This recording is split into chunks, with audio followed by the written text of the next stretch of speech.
What's up, friends? Before we hop into the show, I got to tell you about the delicious, smooth Strava Craft Coffee. Strava Craft Coffee is a great two-in-one punch. Not only is it delicious coffee, which packs the caffeine punch, but it also has that delicious CBD infusement, which helps relieve aches, headaches, migraines, pains, anything that's going on with your body. The CBD helps calm down, including those coffee jitters. That's why it's the perfect 1-2 punch. And I've got another 1-2 punch with Strava Craft Coffee for you right now. If you use the magical code DNVR20, you'll get 20% off your first purchase of Strava Craft Coffee if you want to give it a try. And after you've given it a try and you like it so much, you can subscribe to Strava Craft Coffee and save 20% on every single order. And you can get the coffee sent straight to you every 2, 3, 4, 6, or 8 weeks at that 20% off discount. So make sure to check out Strava Craft Coffee. It's just what you need to get you going on this Friday. We've got it going on cold brew at the DNVR bar. So if you want a cup, come and check us out there. It's Strava Craft Coffee. Use the code DNVR20 or subscribe for 20% off. All right, Mace, let's hop into the show.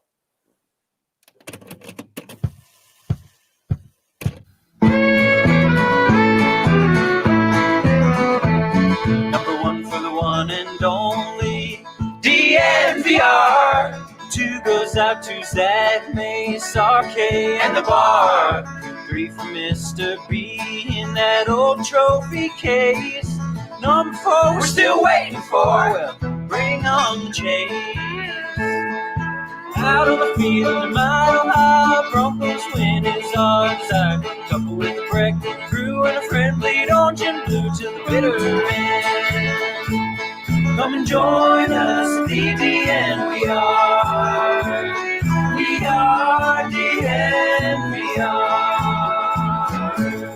Welcome into the DNVR Broncos podcast on this fantastic Friday. I'm your host, Zach Stevens, joined by my main man, Andrew Mason. Before we hop into an action-packed show, got to tell you about our presenting sponsor, MSU Denver Online. Guys, MSU Denver Online puts a dynamic education at your fingertips without forcing you to decide between earning a degree and living your life. MSU Denver is the online institution providing rigorous and affordable online programs taught by professors who bring the real world into the classroom.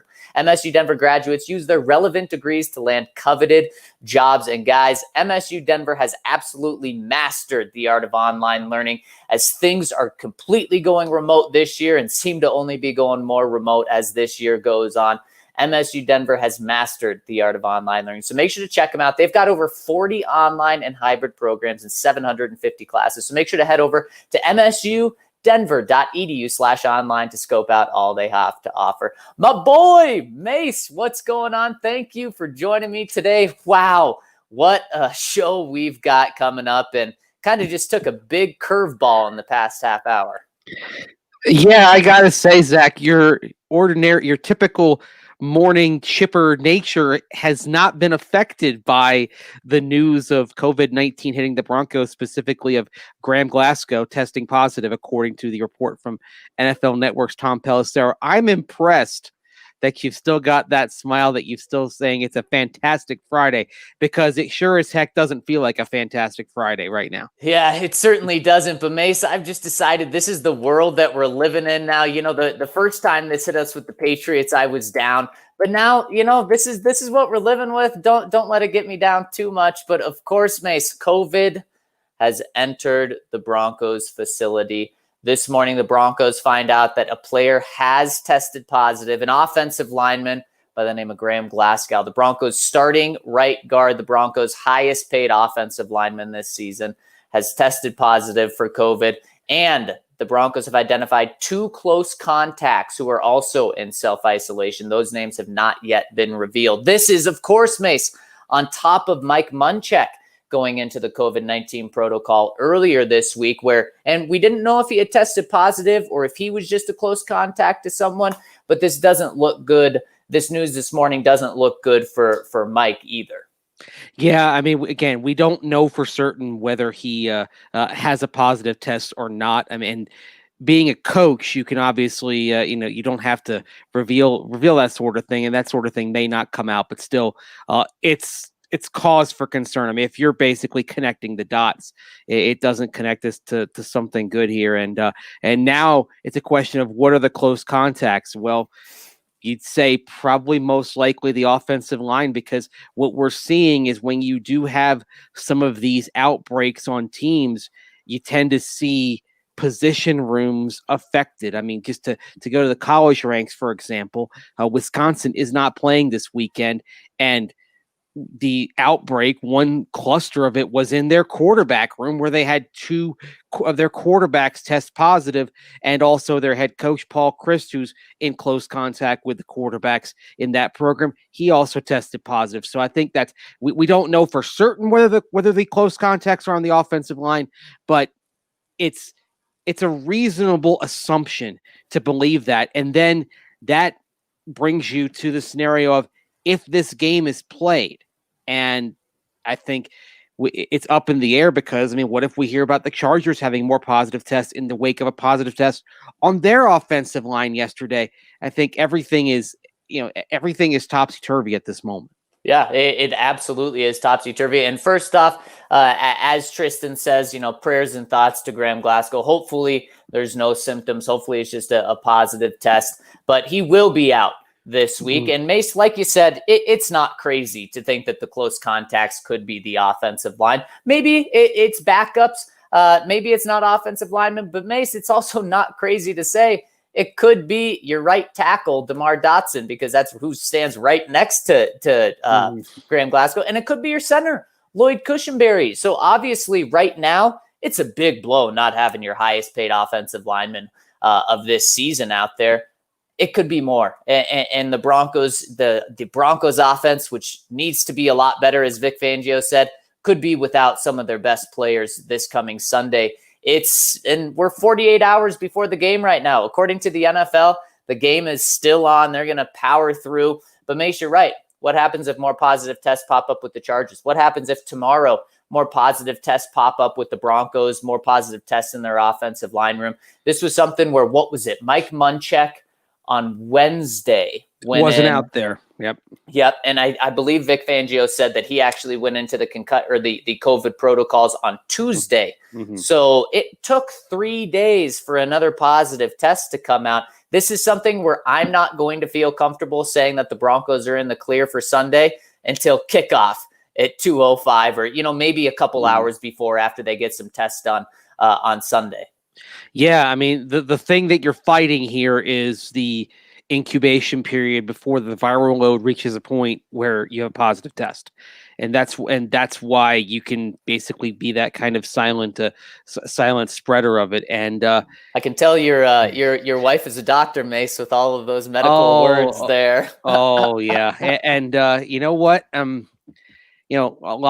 Certainly a lot of people come out fine with this, but we know that there are some people who don't come out fine. Obviously, this does affect the most vulnerable in the population, but we've even seen some athletes that have had pretty severe instances. Did you see or hear what Emmanuel Sanders said about his case of COVID? I did not. Tell me what he said.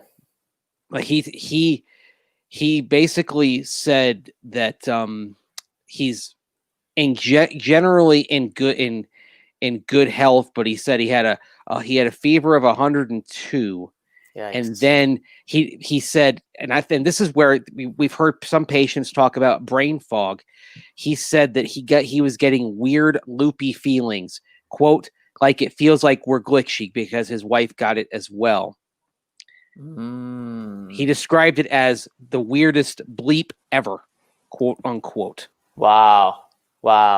Yeah, that's you hate hearing of anyone testing positive and, of course, having symptoms. And that's why you just hope, the first thing is you hope the player is okay. I mean, you can be an athlete and struggle with this. Von Miller struggled with this before getting past it. Freddie Freeman of the Atlanta Braves talked about having a fever that spiked north of 104 and feeling close to death before he got past it. Now, again, you can get over it, but this is nothing easy to deal with for some people. So and that's why, and all that is why you are concerned about the pandemic, and why you take the proper precautions, and why even proper, but then the incubation period is why sometimes the proper precautions aren't is part of why the precautions aren't necessarily enough. So you're absolutely right. You're trying to put out one fire after another. You just hope that everybody's okay, and you hope that that the spread was contained, because even though they are around each other,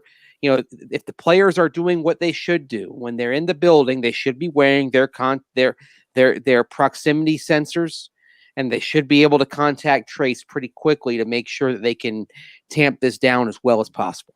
Yeah, and the good news is yesterday Kareem Jackson told us that this week, in the past 2 weeks after Curtis Modkins tested positive, the restrictions were over the top. The protocols were over the top. Those were the words that Kareem Jackson used to describe. And during practice, they were all wearing the extra Oakley bottom face shield, right. Which I know a lot of players were against and have not incorporated into the games. But the Broncos have been mandated to do that since there was a positive test in the building.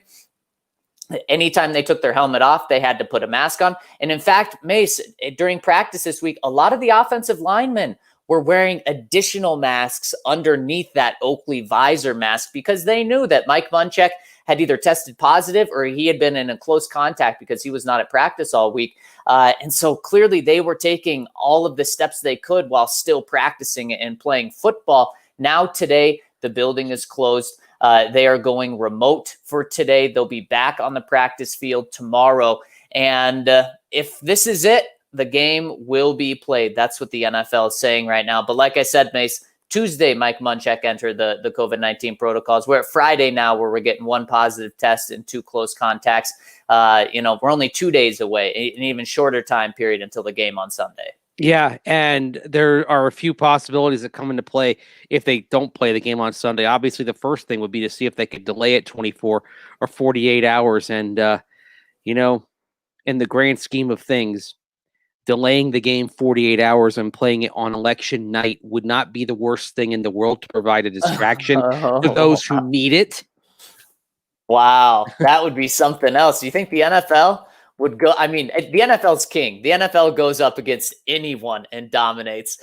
This may honestly be the one thing where they wouldn't, or would they? Because anyone who's not interested in the election would tune over to get some distraction. Well, there's another complicating factor. The league is already telling all the teams close the facilities on election day, to make sure that everyone gets out and votes. So yeah, you're right. That wouldn't happen. So I mean, I say that kind of jokingly, but I don't think it's going to happen. So if you delayed it, you're talking about Monday, or you are talking about Week 18, and yeah.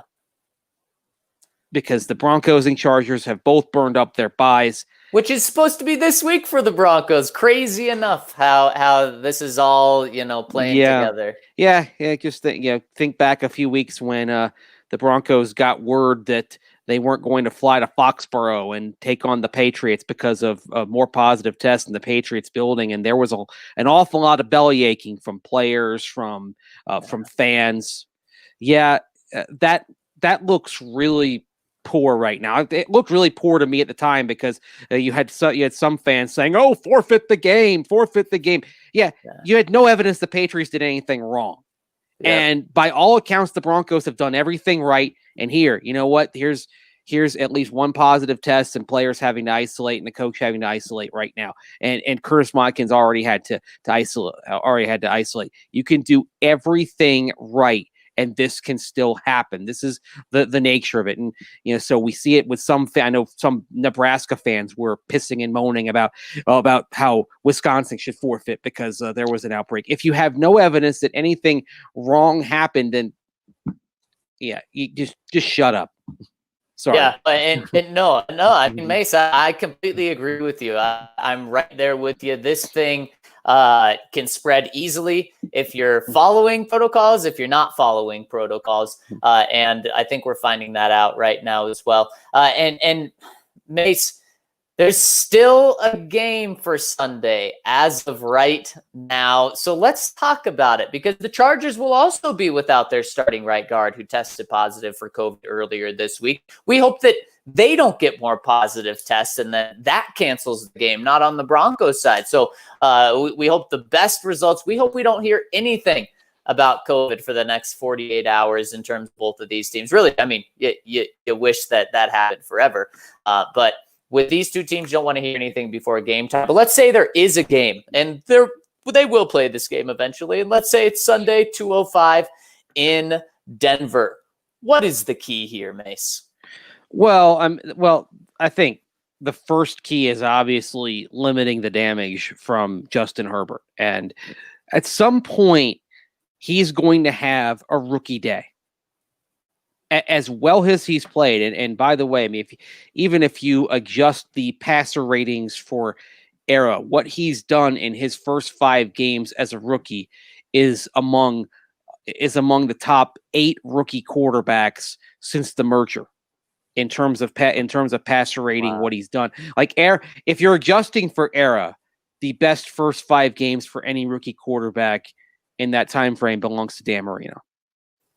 Wow. And then Ben Roethlisberger, and then Deshaun Watson, and then Dennis Shaw, the AFC Offensive Rookie of the Year in 1970 with Buffalo, and then RG3, Phil Simms, who eventually won a Super Bowl with the Giants, and then you get to Justin Herbert. So while if you adjust for era, it's not the best of all time, it doesn't take long to call the roll to Justin Herbert. He's completing over 2/3 of his passes. So I think the first thing you want to do is prevent him from getting into a rhythm. And so that means you're going to have to generate pressure on him. It's something you can do with the state of the Chargers offensive line, even when healthy, not doing well this year.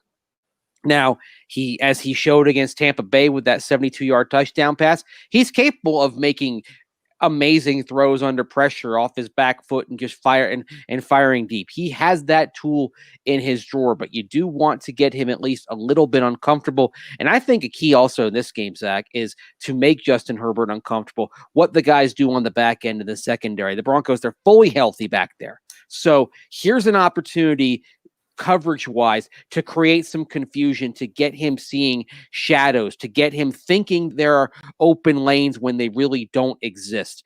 And this is where you have the highest paid secondary in the NFL, and here's the game where that secondary should show its value.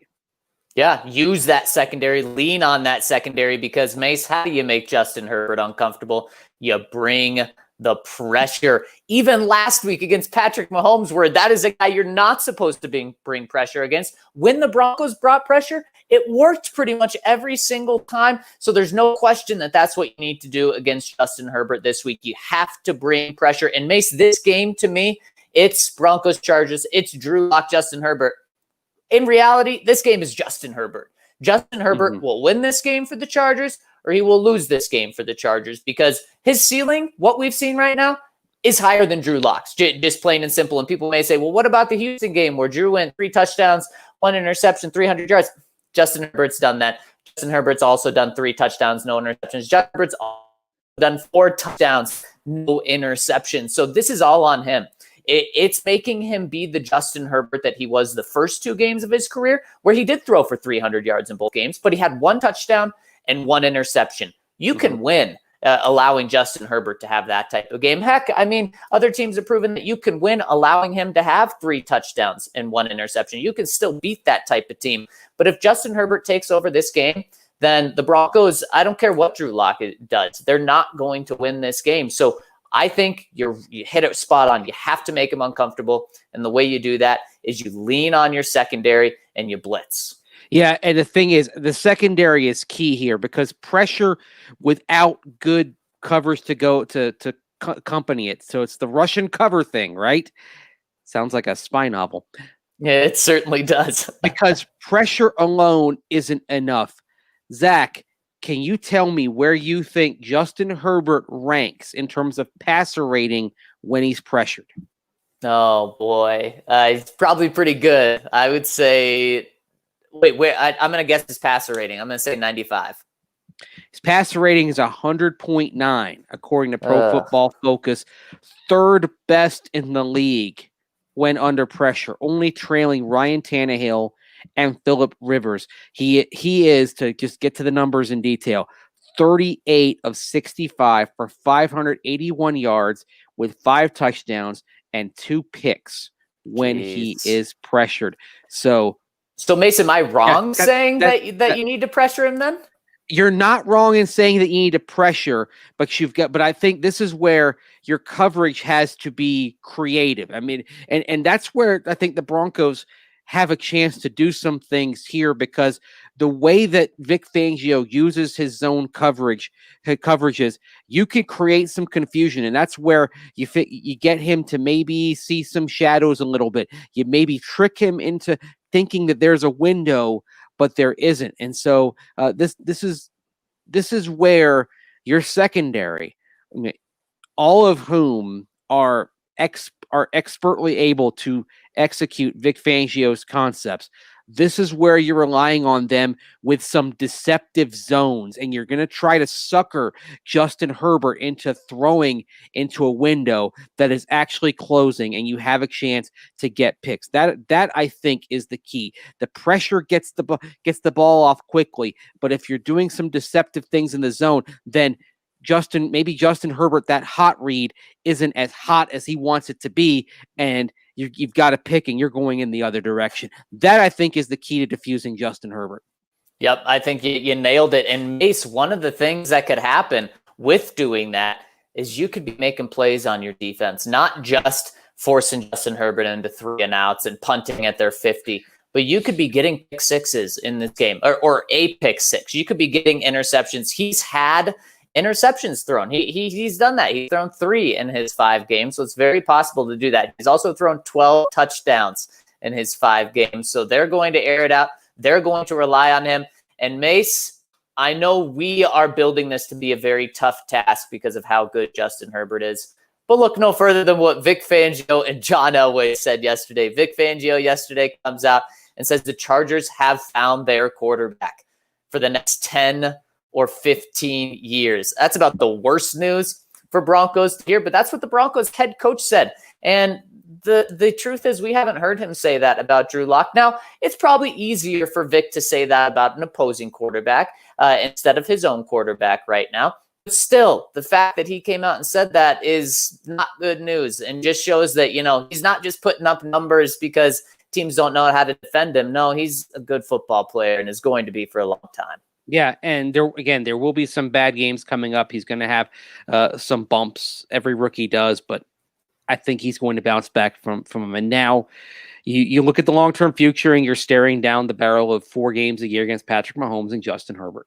That's the reality the Broncos are looking at. And oh, by the way, out in Las Vegas, Derek Carr isn't looking too shabby running John Gruden's offense. Offense is not the problem with the Raiders right now. It's stopping anybody. But they're going to be able to put up some numbers on you. And really, I don't think the Raiders are ever going to have a bad offense with John Gruden coaching that team.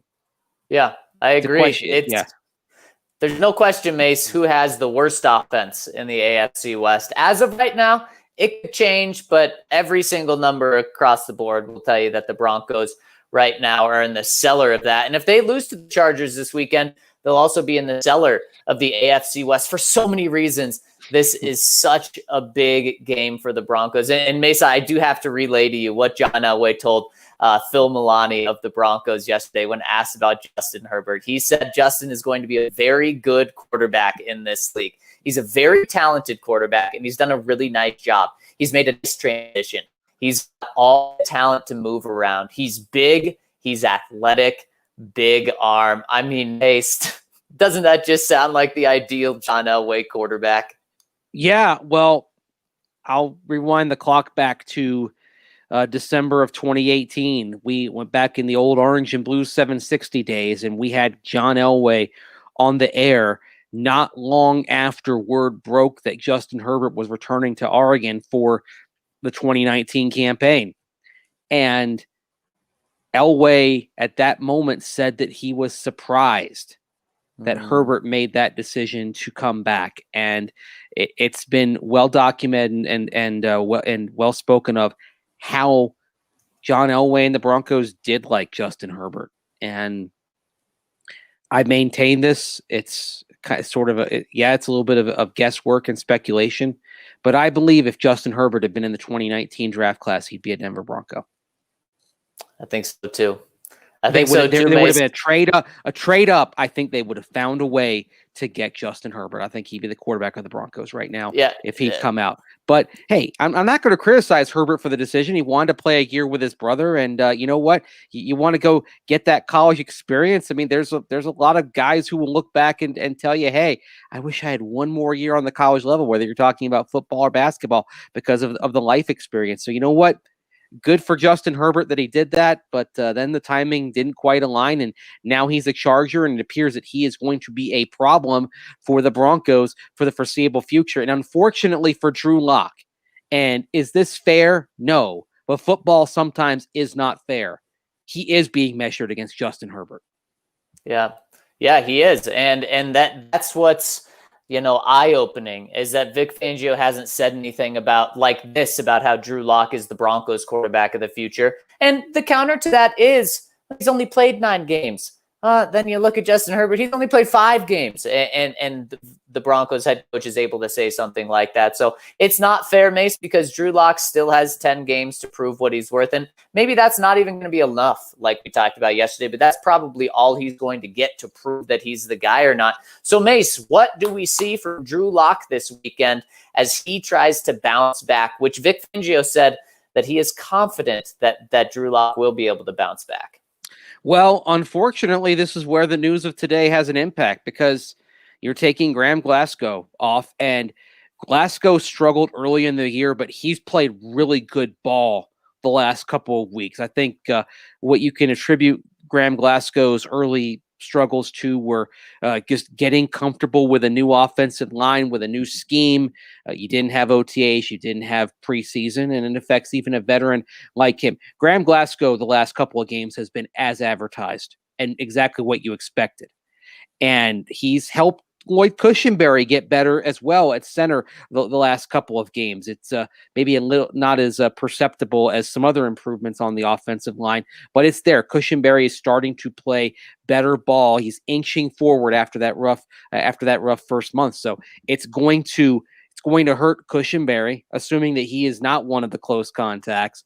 It's going to hurt DeMar Dotson over at right tackle, and you also wonder if Dotson being a stable presence at right tackle has also helped Graham Glasgow really get comfortable and get his sea legs under him on the offensive line. So for Drew Lock, it starts there. What does the offensive line look like? What kind of protection is he getting? Because, the Chargers' defense overall, it's been a sieve because there have been injuries. And in particular, that secondary being affected with the loss of Derwin James earlier this season and Chris Harris Jr. still on the shelf. So you're going to have some coverage mismatches potentially against a secondary that is really struggling. But now you've got your protection scheme that is having to face a front seven that includes, of course, Joey Bosa, and also they're expected to have Melvin Ingram back. So now they're going to be at full health in terms of those edge rushers to really set everything up pass rush wise for the Chargers. So how does that affect Drew Lock? This is where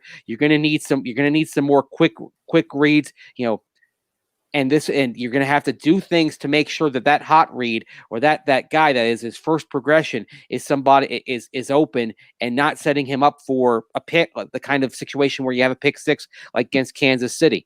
And also Drew Lock has got to read pressure better than he did against Kansas City. He's got to be able to diagnose pre-snap better than he has been doing. It's too bad that you can't have Brett Rippon's pre-snap abilities out there with Drew Lock. Drew is still kind of getting to where Brett Rippon is in terms of that part of the game. Yeah, you're 100% right. And Mace, one of the things that's going to be big is Garrett Bowles in this game. Can he hold up and play to the level that he's played? Because one interesting thing that John Elway told our friend Phil Milani last night was that, yes, Bowles has been tremendous this year after all the criticism he received last year. But John added that we're doing a better job helping him as far as with the tight ends and those types of things. Well, you're not going to be able to help him as much if you have a backup right guard in there. If for some reason you need a backup right tackle, a backup center, a backup somewhere else on that offensive line too, you're going to have to help the backups there. And Garrett Bowles is going to be more on an island. And from what John said, then he's not going to be having those protections and help as much. So that's going to be very interesting. But Mace, if Joey Bosa and Melvin Ingram are teeing off on Drew Lock, it's going to be rough. So the protection has to be there. And that does fall on Drew as well. You're 100% right. He's got to make some quick reads, and he's got to move through his progressions. Yeah, I thought it was interesting that John Elway said that because, yes, Garrett Bowles has had some help, particularly since they did more two tight end type of stuff. But Bowles has also been better when he's been one-on-one than he ever has been. Yeah. I think that needs to be said as well, that, yeah, he is getting some help, and more two tight end sets do help, do provide that assistance. But Bowles himself is also, when he's been on an island, is also greatly improved. So John notes he's going to have to negotiate with Bowles soon. Yeah, So he doesn't want to give too much. That's what that felt like. That because you know in the negotiation process, everyone's going to argue for their side, and Garrett Bowles' side is pointing to that Pro Football Focus ranking today. Yeah, where he's the top rated tackle in the NFL at this moment. And certainly if he stays at that level, their thought's going to be, if you don't pay him as the top tackle in the NFL, there's somebody out there who will. The other thing also with PFF that's fascinating, if he maintains that ranking, Zach, we are probably talking about Garrett Bowles being a Pro Bowl tackle, potentially. We certainly are. And Ace, on top of that, some good news for Garrett Bowles coming in this morning with of course, a big contract coming in for Ronnie Stanley, $100 million, I think $60 million in guarantees. So good time for Garrett Bowles to be hitting the market. But of course, the Broncos could franchise tag him and say, no, you're not hitting the market. So Mace, back to this game. How do you see it playing out? What goes on Sunday? Hopefully on Sunday. It could be a shootout. This may be an opportunity for the Broncos to get their offense untracked and get out of this rut that has them in the teens in Drew Lock's starts. Of course, in the games that he started and finished going back to week 17 of last year, they've scored 16, 14, 18, and 16. So it's an opportunity to get out of that rut if they can deal with the pressure effectively. If they can, there are going to be some mismatches on the back end, and this is where, to me, you trust your pass catching targets to get yards after the catch. You get the ball out quickly. You don't necessarily need to go vertical, but you use the field horizontally, and you use, for example, Noah Fant's ability, even though he's on the bum ankle right now, his ability to get yardage after the catch. You use Albert Okwebunam's ability to get yardage after the catch.